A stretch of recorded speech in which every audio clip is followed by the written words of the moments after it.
Make sense to everybody? Julianne, Yeah. if they haven't been pre-approved, do you say, well, you need to get pre-approved before we meet? Or would you, and obviously say it nicely, but, or would you say, let's meet first, I want to get, to meet you, and then would you give them the information to our loan person at the and that's a valid question, Joanna. So it depends on the situation. If this is somebody that I know, I may have them go ahead and get started on getting pre-approved between then and our meeting. Okay. It also depends on the timing of how quickly they want to move. Okay. If we're looking at a really quick turnaround, I'm going to go ahead and meet with them now, and I'm going to give them the information for a lender to get started, but they may not have moved forward on that.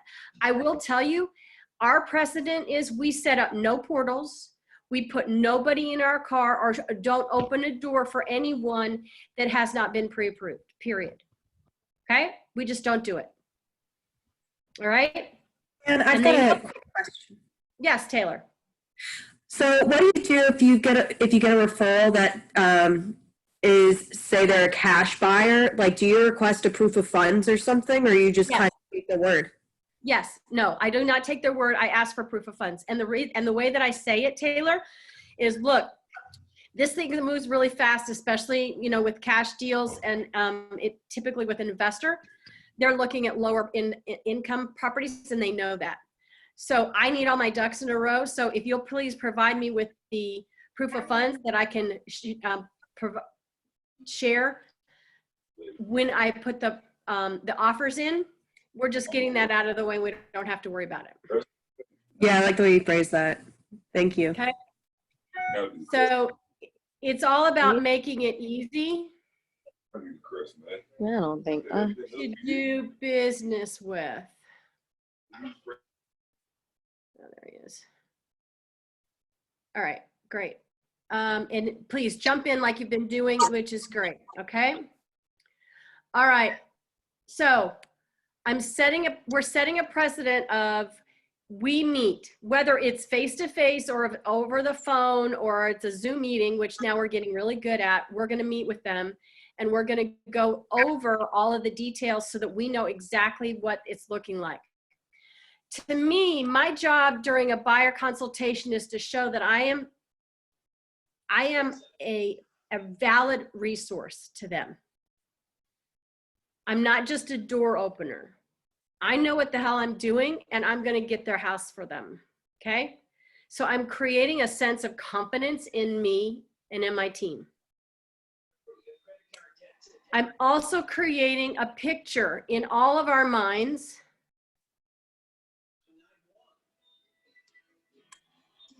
and hold on, there. Okay, sorry, I had to mute somebody. I'm creating a picture in all of our minds of what it is that we're looking for, because I do not want to end up running all over town showing them crazy stuff. I'm creating a true north for us, and I let them know that, so that if we end up going way off site, it gives us permission to come back to this conversation again. Hold up.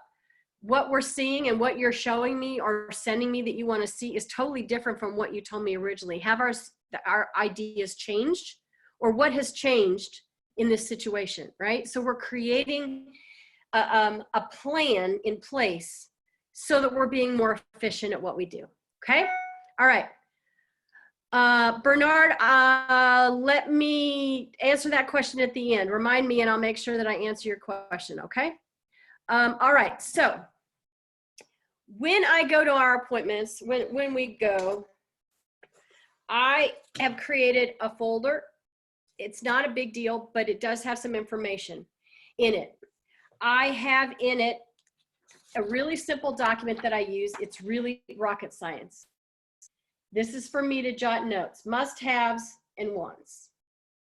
That's it. Basically, it's a scratch sheet for me. It goes in my packet.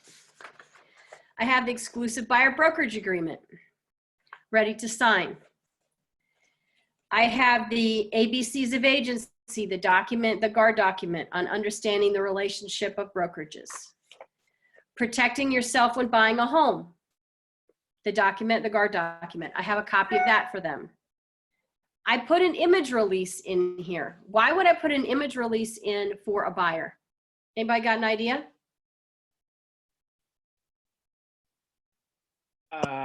Well, let's see, this is the buyer. So an image release has to do something with what they're going to see in the house. Like, well, let's see. I don't know. What do you I'll mean? take a stab at it. Sorry, Go is ahead, it someone- image of the buyer or is it image of the house, or what kind of image? Image release of a house. I would say when you sell the house to them, so you can Absolutely. use the That's right, sold Nita. postcards. That's right. I've already gotten their permission that when we sell, I can use their house for advertising, right? I can advertise the heck out of it because they're going to be so thrilled. And it gets it out of the way so I don't have to worry about it later. I put in the wire fraud disclosure or the notice and the affiliated marketing disclosure. So all of those documents are in here. In addition to that, I have a copy of a warranty pamphlet of the company that I use, the home warranty company that I use. One of the things that I let all my buyers know is that we will put in there a 1-year home warranty for you, for the seller to pay for. It's negotiable, but I put it in every single contract because I want to protect you, and here's what it covers. So I put that in there. And I also have a packet that I've created. I took, based on the templates that we have in Command, in the Chuck Carr, in Michael Lewis. I did my own hybrid of them, and basically it's why I use a realtor. So in it, I have some just what's the difference between a realtor and a real estate agent. Here's what's great about my team, how we will guide you. A little step-by-step process of the selling program, like the process. It's a 1-pager. Why use Keller Williams? What makes us different? A glossary of real estate brokerages between a buyer's agent and a seller's agent.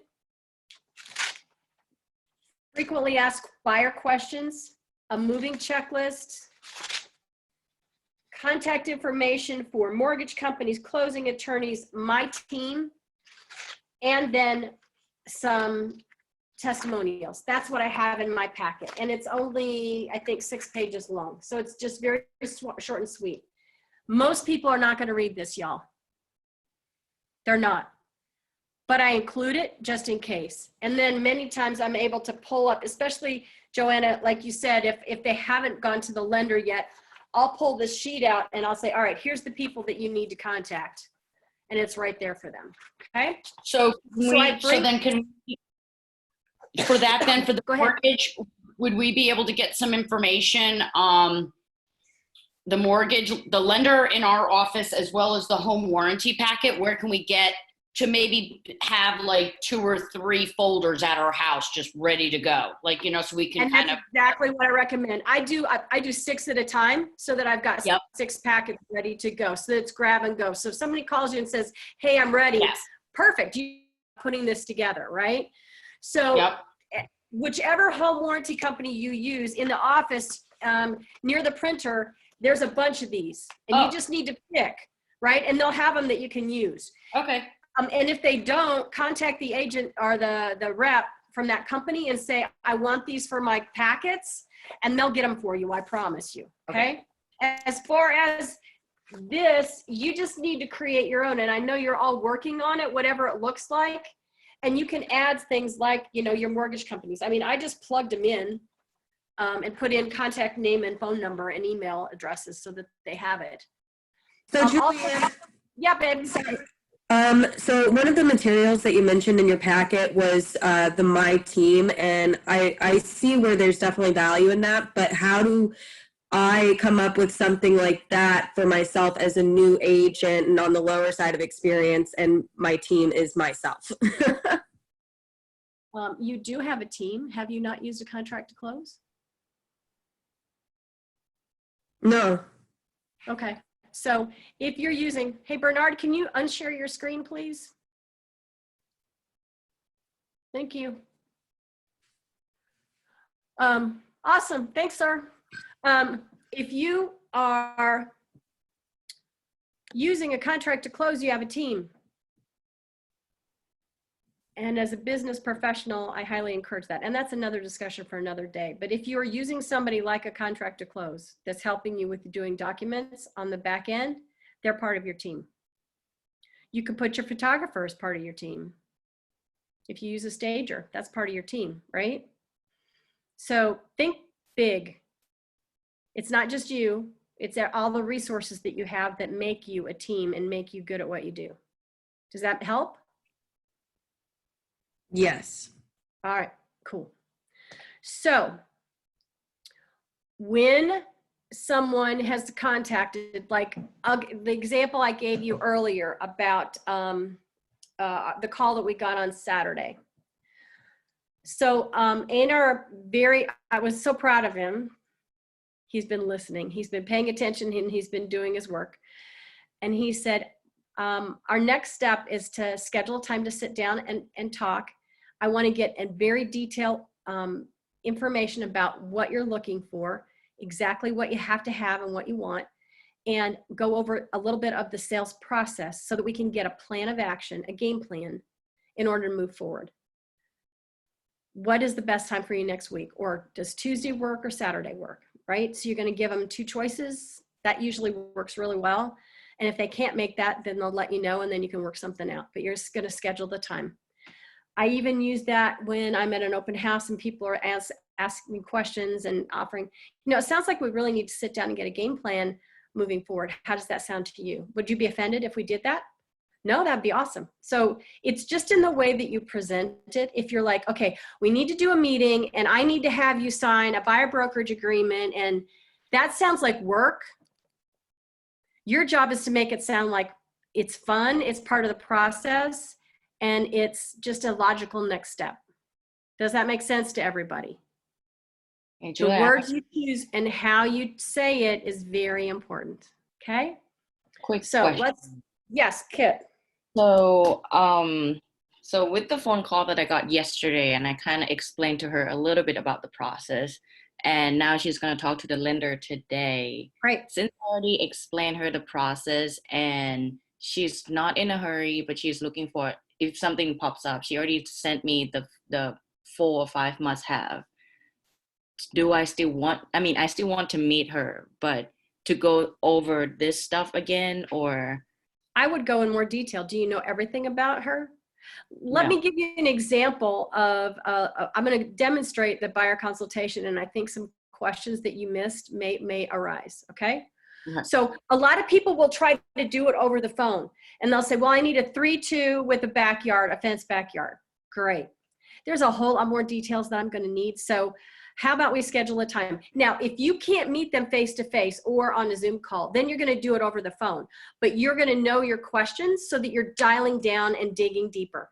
Think of what I'm going to do right now as painting a picture. I have a blank canvas, and my job is to create as much detail so that anybody can look at that painting and know exactly what it is.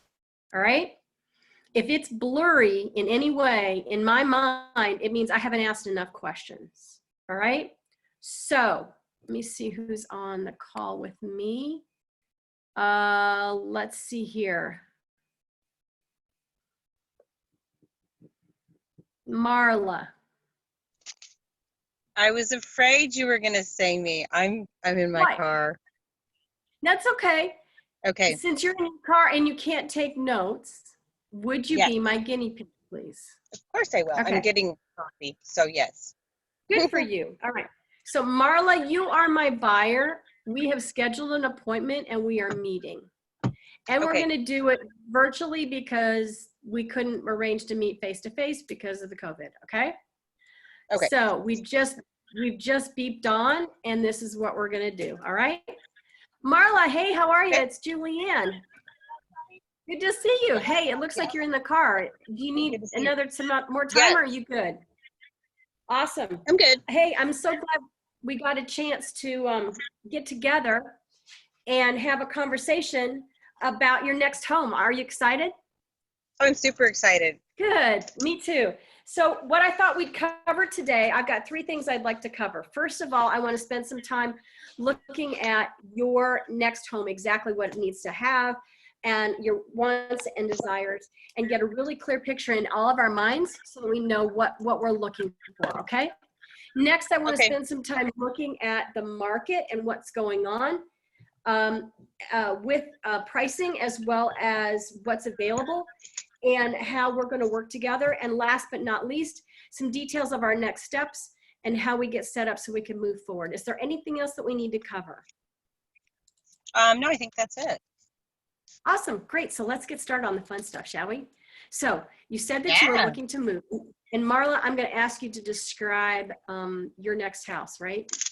Make it real for me, okay? Okay.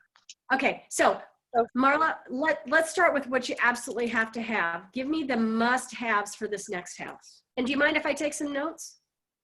Oh, yeah, go ahead. Okay, So yeah, 4 bedrooms, okay, at least 4 bedrooms, at least 2 baths. A third one would be nice. I don't want an HOA because we want to have some chickens. okay. So how much yard do you Um, need in order for that to happen? I don't know, like a half an, yes, ma'am. Probably just, I mean, half an acre or less I could work with. Thank you so much. Okay. You have a location that you're, an area of town that you're interested or looking for? I would like to stay in the same school district that we're in, that my son is in, if he ever goes back to school. So that's Kennesaw Mountain. Kennesaw Mountain, okay. Yeah. And out of curiosity, I want to go back to the chickens one more time. How many chickens did you want? Well, we really haven't looked into how, the rules and everything. We just have been talking about it for a while, that it'd be nice to have eggs, stuff Sure. like that. Oh, absolutely. I know people that So have. I don't know. So I'm going to suggest something. There are specific requirements in Cobb County, since that's where you want to stay, on how big you have, how much space you need to have for the chickens, per chicken. So I'm going to suggest that you look into that so that you know exactly what kind of space that we need to get for the yard. Does that make sense? Oh, yeah. How do I find that out? Call the Cobb County, and I think it would be the, let's see, it would be the Cobb County. I would call the Cobb County Clerk's office and see if they know. Okay. And if they don't, they should be able to know, right? Yeah. All right. I don't know for sure, but when you find out, let me know so I can let others know. Thank you so much for that. Oh, yeah. I'll check into that. Okay. So, back to the house. I would like to have a ranch style, or at least mass drawn Maine. Okay. Why is that so And important to you? my husband has joint problems, Okay. and he just doesn't like to climb stairs. So does that mean we want a basement or no basement? The basement is fine. Just where we, like where he would spend like most of his time. I want to just try to keep him on the same level. Got it. And of these 4 bedrooms, or all of them do you intend to use all of them as bedrooms? Yes, we have 2 boys. So yeah, they would have to have their own bedrooms. And then we need another guest room / office. So actually, if it was a little bigger, it'd be better, because I do need office and guest room. It's getting too cluttered right now. Understood. The way we have so it. if we found one that had a 5 bedroom, that could be one, or something that had 4 bedroom plus an office, that would be okay. That would be ideal. Yes. Okay. All right, cool. All right, perfect. What else are must-haves? At least a 2-bedroom or a 2-car garage. 2-car garage, okay. Mm-hmm. Do we need a parking pad or anything like that for the rest of for other cars? You said 2 boys. I'm assuming eventually they're going to need to have space for cars. Yeah, they're gonna start driving. I mean, ideally, what I'm really drawn to is just those houses that are, like I said, not in an HOA, and you kind of there's like some gravel driveway and just kind of space to do stuff. I would love to have, like I said, the 2-car garage, and if there's any outbuildings, I know this kids are going to get into welding and fixing up cars and things like that. So Got it. yeah, you kind of see where I'm going with that. I do. So even a workshop like or a shed off to the side might be helpful. Yeah, bigger than a shed. I would shed would be Workshop. for storage, but if we had even like an outbuilding, Mhm. like a big workshop, one of those metal buildings, Yeah. I would take that over. I don't know. I would give something up over that just to have that for them to work Okay. in. So a workshop could be very important. It could be a must-have. All right. It would be great. Okay. Yeah. Talk to me about the rest of the space, the other living space. What's important? I open floor plan would be great. I love having the laundry, on the main floor. I mean, we're fixer-uppers, so even if it's ugly, we'd be okay with fixing up, doing some cosmetic work. How ugly are you talking? Pretty ugly. We could Well, do flooring. I Okay. mean, we could do flooring, and my husband's a contractor, so he can do pretty much anything, but what we'd kind of like to at least be able to move in to part of it, maybe. Okay. So we'll look at all of it. It's just All kind right. of a work in process and an idea in process. But you need to at least be able to live in it while you're updating it. Yeah. Okay, all right. And I'd like to go back for a minute. You mentioned an open floor plan. That means a lot of things to a lot of people. What does open mean to you? Open means to me that like the kitchen and the dining room and the living room are kind of all open together, so that if the kids are playing games and I'm cooking and my husband's, in the dining room, on his computer, like we're all within earshot and we can see each other and we can communicate. I don't want to have everybody separated. Okay. And you mentioned that you guys are okay with updating and renovating. If we Mhm. found a house that had the potential to knock out some walls to create that open space, would you be open to that? Oh, yeah, I think we would. Definitely, especially if it had a nice lot, and it had some other really good features. Yeah. Okay.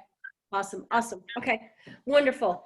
And talk to me about the kitchen because it is the heart of the home. What does it have to have?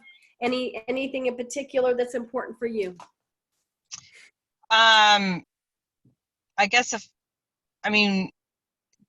just I don't know how to explain big enough. I don't want like a gallery kitchen.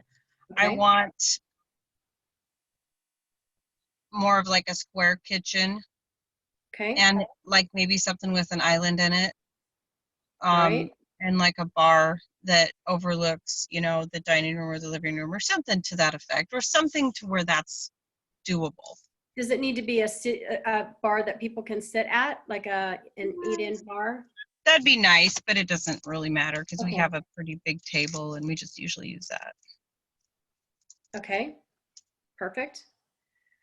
What else? Um, Renovations. So I guess the type of countertop is not important. What about cabinets? yeah, we'll figure that out. That's not that big of a deal. Not a big deal. Okay. Gas, electric, does that matter? Nope. All right. Cool. Let's see. Cabinet space. Cabinet spaces can be added and is important. All right. So I How think about what's that? I'm sorry, I didn't mean to interrupt you. Go ahead. I just was saying, as long as the space is big enough, I think we can work with that and fix it how we want it. And that includes a pantry, correct? Yes, Right. or space to make one. Okay, great. So what we're looking then for is potential. Yes. Awesome. Potential. Okay. Now talk to me about the master suite. Oh, we need a big, huge room. And Um, what's big and huge to you? Okay, so At least, okay, maybe this isn't big and huge to everybody, but like maybe at least 20 by 20 with a, you know, we want obviously the master bath in there with the shower and the soaking tub. Separate? We don't care. Okay. Whatever. As long as it's in there, functional, we're fine. Mhm. And if it did have one of those little rooms off to the side, I do want to hang up like my I have like this thing that I want to like do these yoga exercises with, where you hang it from the ceiling, and I can't do that where I'm at. Okay. And you It's want like to a do yoga swing. So if I Yeah. had like an area that was like a 10 by 10 area, either in the bedroom or someplace else, I'd like to have just like a little exercise space. Got it. Okay. Could that be in the office, or does that need to be in a separate space from the office? That could be in the office, yeah. Okay. And what about in the basement? Would it be cool in the basement? I could fix up a cool spot. Yeah, I was thinking that would work too. All right, cool. I just want to make sure that we're all on the same page on that. All right, perfect. Okay.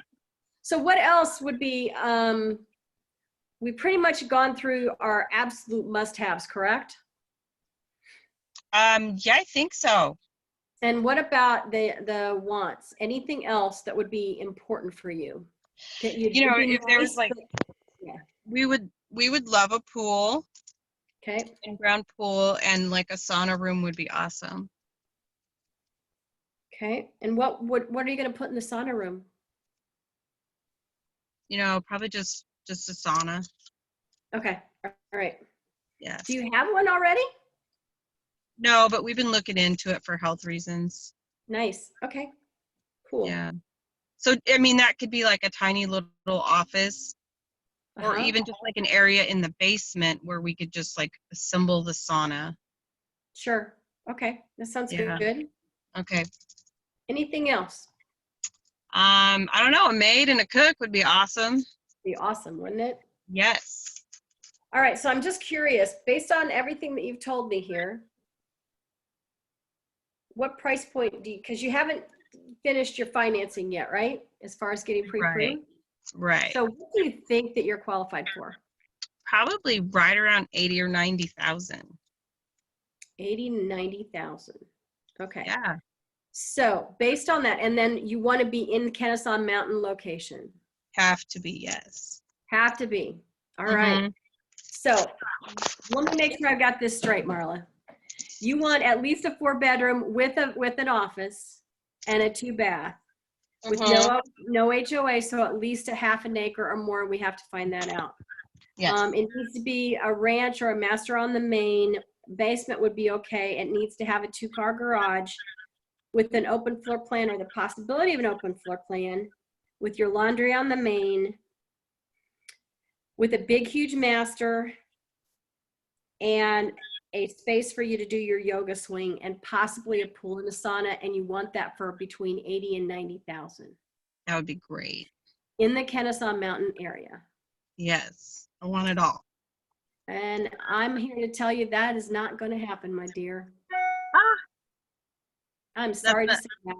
At that price point, unless it's something that has to be basically torn down, we're not going to find that price point for everything that you want in the Kennesaw Mountain area. Now, if you were talking about going out, we might have a possibility, but we're talking Douglasville, Hiram, we're talking really far out in order for you to get that.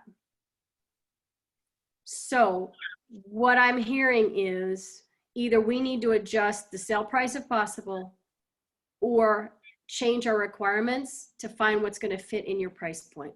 What do we need to do? That's good. Wow, you put it all on me. Well, we do have, that's just with my income, so we can add my husband's in there too. Okay, great. So when you So- talk to the lender, we definitely need to make sure that you let him know for both of you, and see if we can bump that up. How much do you think it would bump up if we include him? I mean, I know you're not really sure. Yeah, It quite a factors bit. a lot. It's not just income. You realize that, right? It's also your debt to income ratio, how much what your credit scores are. It's a lot of different things. Yeah, it'll help quite a bit. Okay, Awesome. So we really can't start looking until we know where we're at with that price point, especially based on what you've told me that you want to have, correct? I guess you're right. Yeah. Yeah. Okay. So remind me again, Marla, is this your first time home? First buyer? Buyer experience? It's been a while. I mean, it was like 5 years ago that we Okay. both owned. All right. And when you bought then, how quickly were you able to find something? It took a bit, actually, because we were pretty specific too. Uh-huh. Okay. Hmm. And you eventually found what you were looking for? We did, yes. How long did it take you? I think we waited like a month or two, and then the agent found something that wasn't on the market and called me right away, and we were able to put the first offer in. And it was like a fixer upper, but it had everything we wanted, so Great. we were Awesome. able to get that. Yeah. Well, my job is to find you what you're looking for, and I certainly will look. Having known, I mean, I've sold in the Kennesaw Mountain area enough to know that at that price point, we're not going to be able to get what you want. But the good news is, you know, if we're adding your husband's income, we may be able to bump that up enough that we're closer. I'd Mhm. also suggest that next time that we have a conversation with you and your husband, that we decide what it is that we need to, if we can't get it up high enough for the Kennesaw Mountain area, what do we need to eliminate on our must-haves? Okay, I guess that sounds reasonable. I mean, I would love to be able to hand you a bunch of money and say, here, this is to go buy the house of your dreams. But realistically, you've got to look at, you know, what you've got and what you can afford, and then work within that parameter. Make sense? And if Kennesaw Mountain is the most important thing, then we've got to find a way to get you in that Kennesaw Mountain area. Make sense? Okay. Yeah, All right, that all cool. makes sense. Yeah, I would say I agree with you. So let's talk for a moment about the market and what's changed since you purchased last. Okay. So as you know, the market has been pretty strong for the last few years. And what we're finding is that houses that are out there, when they are priced right and they're staged well, they are going for 98% of their list price or higher. So I'm curious, the house that you found, did you pay full price or close to it, or was it a lower? Well, since we were the first ones, you know, It bidding was on it, upfront. and we wanted it, yeah, we paid full price. Exactly. So the market is really thin right now, meaning there's not a lot of options out there. And in the price point that you're looking at, even when we bump up with your husband, we're still looking at a price point. There are a lot of buyers out there.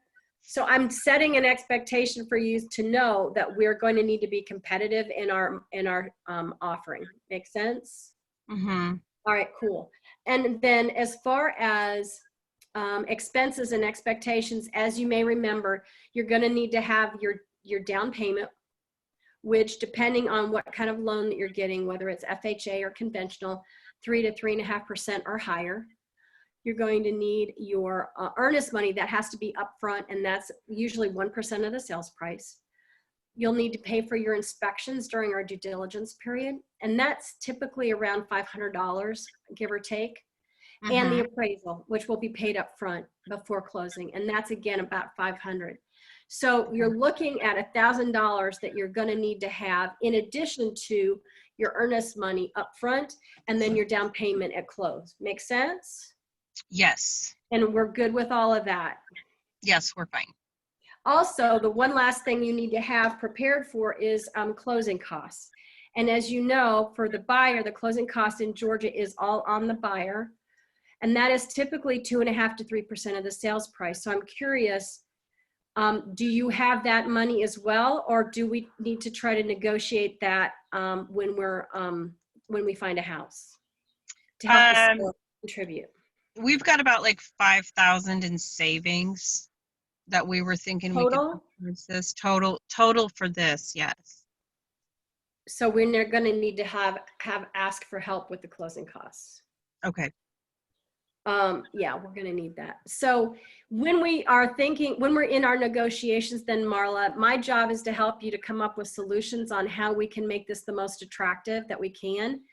And many times what we're able to do is, if the house is priced appropriately and we've got some wiggle room, knowing what the appraisal is going to be, we're able to add that amount in so that it's included in the loan price. So for example, if we found a house for $100,000, for example, and you ask the seller to pay $5,000 in closing costs, we may offer 105 with $5,000 in closing costs. Does that make sense? I get it. Yeah. So it's for every $10,000 that you increase your mortgage, you're going to change your mortgage payment by about $10. What But did you say? 10,000. for every 10,000 that your mortgage goes up, it's about $10 a month. So it's just like $1 per thousand per Yeah, month. basically what it is. So what it does, Okay. it gives you more leverage. So instead of it coming all out of your pocket, now it's rolled into the loan, and you can certainly handle $10 a month, right? Make sense? Okay, that makes sense. Yes. All right, cool. Let's see. You know that during your due diligence, that once we find your house and we get under contract, your due diligence period, which usually be 10 to 14 days, and that's the time to do all of the inspections and for us to look for those red flag items. Anything that could be expensive or affect the integrity of the home, have to do with water damage or the safety of its inhabitants. So our job is to separate out all of the honeydew stuff that your husband, who is a contractor, can easily handle, versus those really expensive or those really important items that we need to address with the seller and renegotiate on those items. Correct? Okay. Like what would we renegotiate? What kind of items would we be looking You at? may ask them to repair or to give us more closing costs or reduce sales price. There's a lot of different things that we can do depending on what we're talking about. For example, one client that I'm working with, we were able to negotiate a new roof. Oh, okay. Okay. So it just depends on the situation. Make sense? Okay. Yeah, no, that totally makes sense.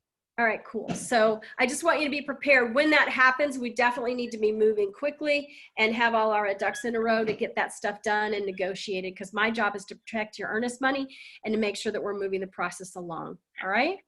Sounds great. Yeah. Okay. So what other questions do you have of me of the buying process? I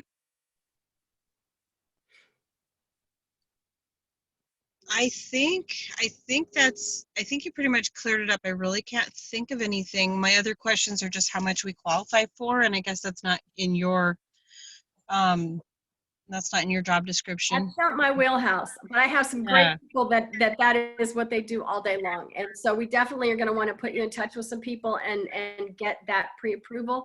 Once we have that, Marla, our next step is I will set up a portal for you based on that and what we're looking for.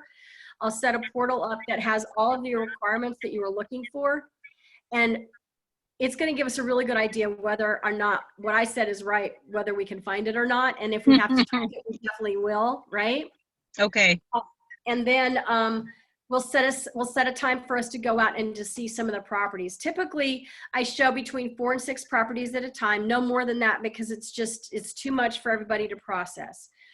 The beautiful thing with the internet is that we're able to, through the portal, I'm able to allow you to save some things, to do a light bulb for the things that are possibilities and trash the things that you're not interested in at all. So it is able to allow us some focus. And because I've written down everything that we talked about, this is our true north. I may see things that I know have potential that you didn't necessarily mark. So just because you marked it doesn't mean you're necessarily going to see it. And I may be showing some other things that aren't on the list. Okay.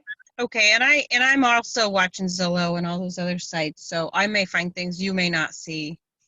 Well, Zillow actually pulls from FMLS and Georgia MLS. So what I'm going to give you is the most up to date, and I'll set you up on it as soon as possible. So it'll hit long before Zillow even sees it. So, but what if there's something that's not on the FMLS that I want to see? Like a for sale by owner? I don't know, but I know that I don't know how it all works. I'm just asking. So if you happen to see something on Zillow that is not on the MLSs, yeah, just send it to me and I'll reach out to the owner and see about getting in to see it. Okay. I'll find out the information for you. So please do that. All right. Okay. So let's see, we covered our next steps. Oh, I wanted to let you know. So my track record right now is showing about 8 properties before we find you your next home. Okay. Okay. And what are the times of the day are better for you to see? Are we talking evenings or weekends? What's best for you? I mean, I guess, so it just depends on how long all this lasts, this quarantine lasts. And how are we doing that with the quarantine right Well, now? if it's vacant, it's really not an issue. I Okay. am gloved and masked and bring wipes with me, so I wipe everything down afterwards. If it's occupied, it will depend on the seller's requests, Okay. whether they want us in there or not. I have showed property depending on the situation. If nothing else, I could do virtual tours too. What does that mean? It means that we have a actual virtual, like with either FaceTime or the listing agent has created a video that takes you around the house so that you can see it. So if I was like, oh, go open that cabinet and see how big that is, Mhm. and I'm not there, you could do that for me? Of course, we could do that for you. Okay, awesome. Yeah, sounds good. Okay, so That way what you time? don't have to work on it. I'll have to Okay? get with my husband on the time. I'm not sure. Okay, all right, well, we'll find that out. Okay. All right, so our next steps are, I'm going to be sending you, you've got the lender information, so we're waiting to get that. In the meantime, I'm gonna go ahead and put together our buyer brokerage agreement and send that over to you for you and your husband to sign. Basically what it says, Marla, is that that I'm working for you, that I am representing you on your behalf, and anything that you share with me is kept in confidence unless you want me to say something to the other party, okay? It Okay. allows me to get paid by the seller, so it costs you nothing for my expertise. Oh, really? Okay. Yes. Okay. And it allows us to have a relationship so that you've got somebody to protect you. Because if you don't have somebody on your corner, it means that anybody that you're working with, if you hadn't signed something, that they actually are representing the seller and not you.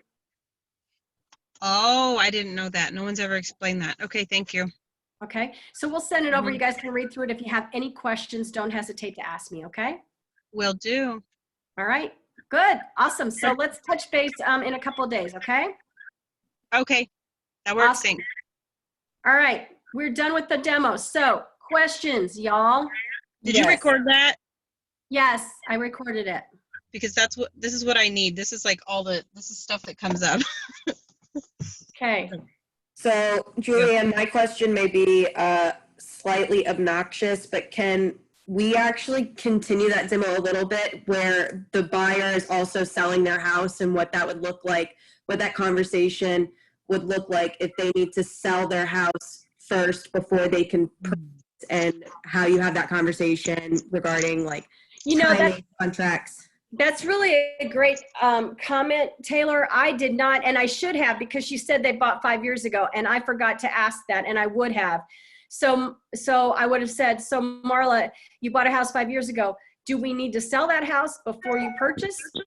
Yeah, we do. Okay. All right. So then we really need to look at, and how much do you think your house is worth? Just curious. I think it's probably worth 280. 280. All right. So then what I'm going to recommend, Marla, is let's do, because you're not at home right now, let's do a conference call where you can walk me through your house. Okay. And I can see it, and then we can, I'll pull some comps on the address, and then we can sit down and talk about pricing. Your home. In what condition do you think? Is it ready to go on the market, or do you need some work done? It's pretty much every surface has been updated. We've got everything. I mean, it's a pretty small house, but everything's custom and new. Okay. So it's in good shape. It's ready to go. Great. Awesome. Yeah. So I'm going to go off script here. So Taylor, and then everybody else. When I do a listing presentation, the first thing I talk about is where they're going. So I do exactly what I just did. And there's a reason why I focus on that first. Anybody got an idea what it is? So To see you if- know how many transactions. You said that you focus on Where they're going on their buy side first. Yeah. boost of motivation to get their house sold. It's motivation. What else is it? You know how many transactions you might have to deal with? I guess that's not what I'm thinking of, but that's definitely an answer, Kat. I'll tell you what it is. Do you see what I just did here? All the questions that I asked her? It's everything that they don't have now. Exactly. And it's creating that picture of what they want. I'm getting them out of their house, right? And I'm getting them their home. So this is their home. And now let's talk about your house, getting your house sold. I use those two terms. Your home is where you're going. Your house is what we're selling. Okay? So it's about getting them personally out of their home. Because if I start focusing on their home first when I walk in that, or where they're living right now, and I call it their home, and it's, oh, look at everything that you've done. Oh, this is fabulous. Look at this. I'm tying them to their house. And then there's no motivation. So I want to create this first, that need, and widen the gap before I talk to them about their house. Make sense? Yeah, absolutely. And then I would go into listing presentation, and then we would discuss the house, just like a regular listing presentation. Okay. All right. There was a question brought up about county licensing. You don't have to have chickens licensed, but you do have to have a certain number of, it's space. You have to have a certain amount of space per chicken.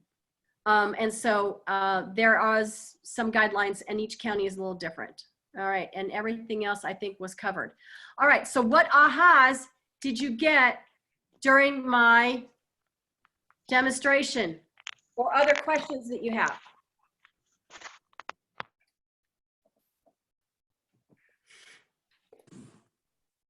Well, Bernard's question.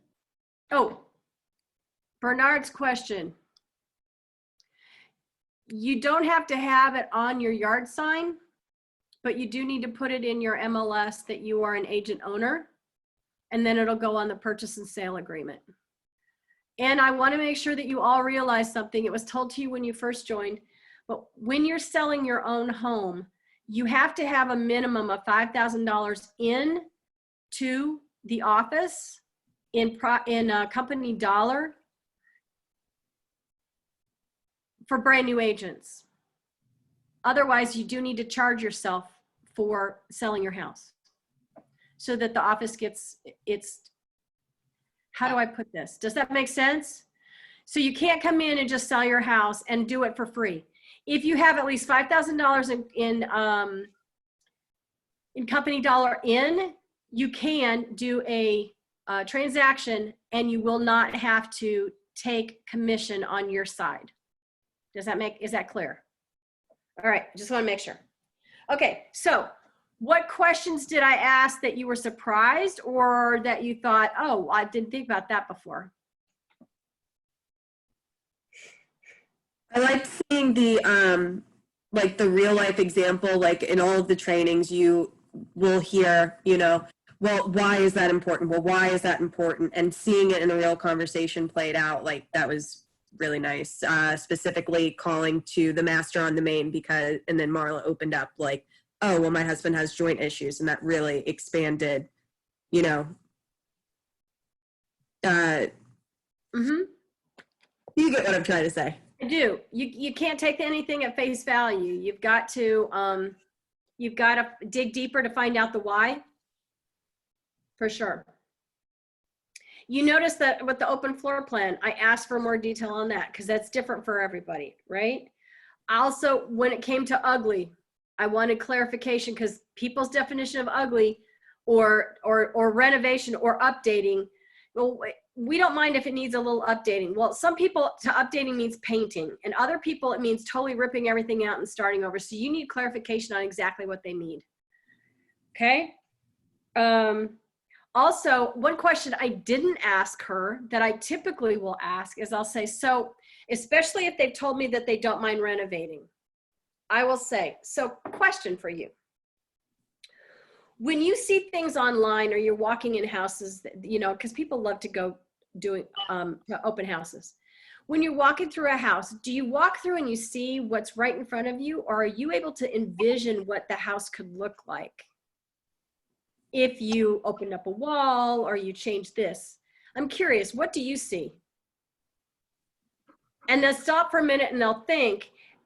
And it's great to know that, because I'm one of those people, I can walk in and go, you know, if you moved this wall, or you moved this over, or you flipped this, or we could put a header here, I can see that in my mind.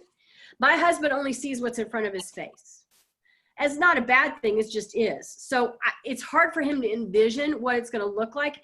And if you're dealing with clients like that, you have to be very specific about how you share with them what are the potentials of a house. Or if there's a lot of work that needs to be done, you might be fighting an uphill battle. It's good to know up front. So how many of you knew about the 10,000, the $10 for every 10,000? Awesome. So you learned something new today, yes? Yeah, that was good stuff. That was Yeah. good stuff. You had a lot, Juliana, you had a lot of good discovery questions. I like the question about what does open mean to you? Not only do you want master on main, but what, you know, how do you want your, I think you position it, how do you want your master to look? What are you looking for in your master?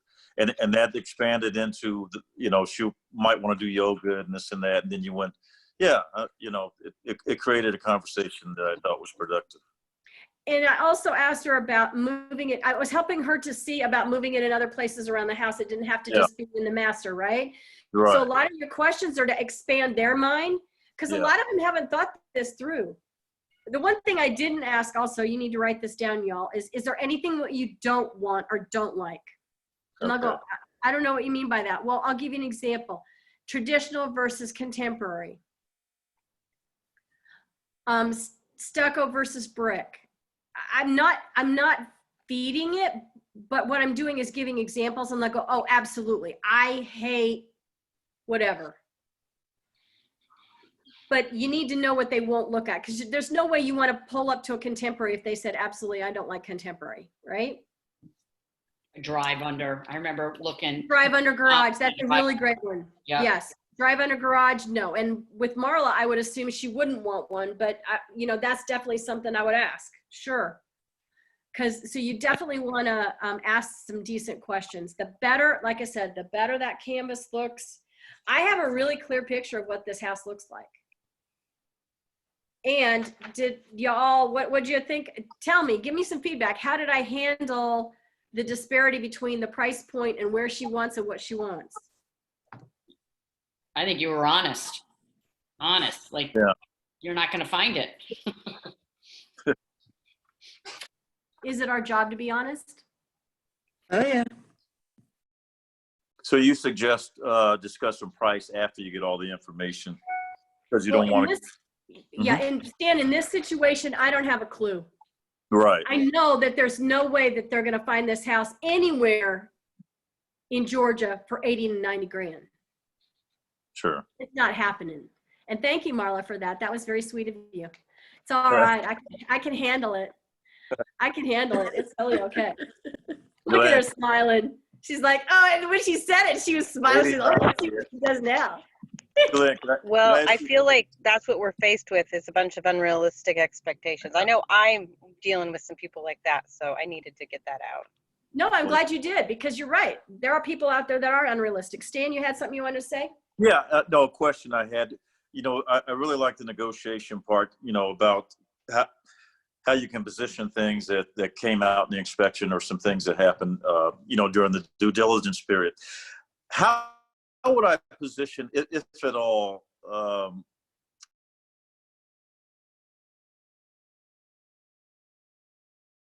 lost you, Stan.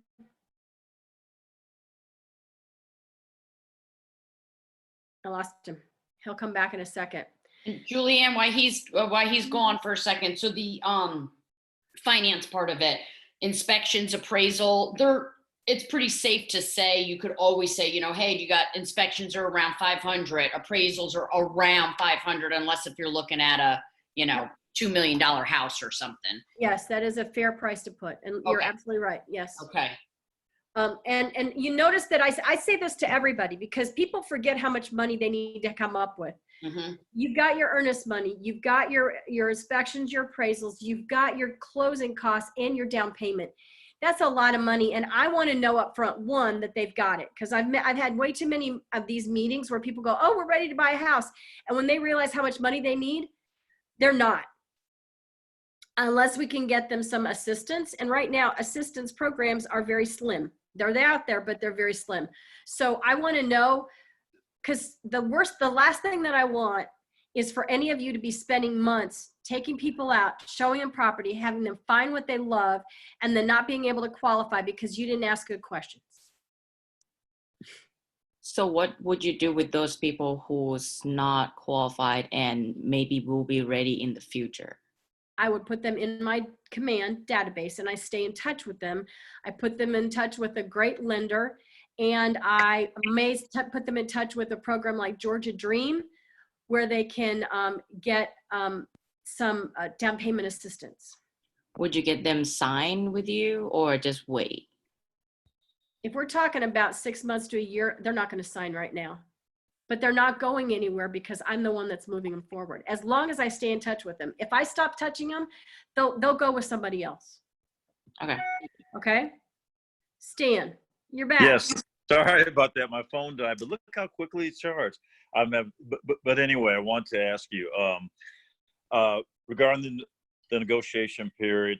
You were mentioning that you can leverage some things that you find or down payments and things like that. How would you position, if at all, the fact that, say, a buyer wants a walk-in shower, but what's in the house is a bathroom, in the bathroom is a tub shower combination. I've been positioning with my buyer like, hey, I've got estimates at $1,700 to $2,500. Let's not let that be a deal breaker. Is there a way you can position that in negotiations? Well, I mean, you mean in negotiating with the seller? Well, that's what I'm saying. Is it kind of it doesn't have anything to do with the seller. It's just going to be our thing, with Correct. the price. Because Yeah, the seller doesn't care whether you prefer a shower and they've got a tub. But the good news is, so great news, the buyer goes, well, I don't like this because of the shower tub. Great news. It's only going to run you about $1,700 to change that out to a full shower. I've got people that you can talk to. That's the way I positioned it. So, okay. Yeah. Okay. I thought so. I thought a seller might say, well, that doesn't have anything to do. Seller doesn't care. Yeah. And our job is to help the buyer see that it's not the seller's responsibility, right? Yeah. Just because that's what you want to do, that doesn't mean they should have to pay for it, right? You're buying it as, what it is, and what you do with it is up to you. Got you. But our job is also to help them be realistic about expectations and to help them see what could be, because a lot of people are not capable of seeing potential in things. Right? Thank you. Yep, sounds good. Thank you. All right. Any other questions that you've got for me regarding the buyer consultation? Y'all should be practicing this with whoever. I don't care if it's a spouse or one of the rest of you that are on here. This should be something that you should be able to do in your sleep. I like setting up front my outline because I can follow the outline, and it helps them to see that and that I'm in business. I hope you noticed that I set expectation of how many houses I'm going to show them, that I may show them something that is not on their list, and I'm not necessarily going to show them everything that's on their list, that it only takes about 8 times for them to find houses average before they're going to find their house. I'm setting all of these expectations so that they realize how I do business. Yes? So, Julie, I have a question. I've got two buyer clients that I'm working with right now that specifically are looking for investment properties. And one of the points that I had brought up during the buyer consultation was, what are you looking to get as far as equity out of the property? Yes. What's your ROI? What's your ROI? Mm-hmm. And so what's the best way for me to determine that? Because I mean, I'm not a GC, so I can't come up with that kind of pricing. Like, this is how much you're going to have to spend in order to just pull the comps of what is actually renovated and what that's selling for. Yeah, it's a little different when you're talking with an investor. So you figure not only the comps in the neighborhood. It depends on if they're going to flip and sell, or if they're going to hold. and rent, Hold. right? Both are hold and rent. Hold and rent. So what you're looking at is what houses are, what the rents are going for based on what it is that they pay out every month. Right. And usually 8 to 10% is good. In this market right now, 8% is good. Okay. All right. Julianne, And yes, this a is- lot more work is included in that because you've got to, because when you're taking an investor out, I'm looking at the comps in the area of, you know, is it priced right? And then are the rents decent? And when you look at it, this is how much you're going to net every month. And does that make sense for you? But it's more like a spreadsheet and unemotional versus a buyer that's emotional. Right. Joanna? It's silly. Just those, I love getting packets together. So the folders you put everything in, Mm-hmm. do we have to, do we have like little black ones with the Keller William emblem on it? Do we have to buy those or can we come in and grab those? So they are purchased, but we have black ones, red ones, and white ones, and Billy can help take care of that. He Okay. has those behind the desk. Perfect. So yeah, Okay. and they're very inexpensive, but they really look nice. No, I love them. Yeah. yeah. Okay. Thanks. So I always grab a bunch of those. Okay. Awesome. All right. Our time is done. Ladies and gentlemen, I want to remind you at 1 o'clock, I will be on Zoom. If you have any questions or concerns about a client or a situation that you're dealing with, it's Ask the Coach time. So I'll be on from 1 to 2. So you're welcome to jump on and ask me anything that you need. Okay. Is it the same link or is it a different link? It is a different link that Amani sent out. It's the same link that was going to be for the Facebook group thing, but it's just going to be a coach's our presenter's grandmother is on her deathbed, so we had to reschedule that. Yeah. So, but I will be on to answer all your questions. Okay. Thanks, How do we get to the recording of this? I will have the recording put onto the YouTube channel, our Quan Training YouTube channel. Okay. Oh, okay. All right. And then do you have the outline that you use in printed form? The outline? The buyer's. No, I don't have it written down. But I'm used. When I first started, I made one. I just to keep me organized. These are the items. This is the tick list, and so I just created something so that I could remember and you know walk in order. Okay. Okay. I can get from the recording. Thank you. You're welcome. All right. Take care, everybody. Talk to you All right. later.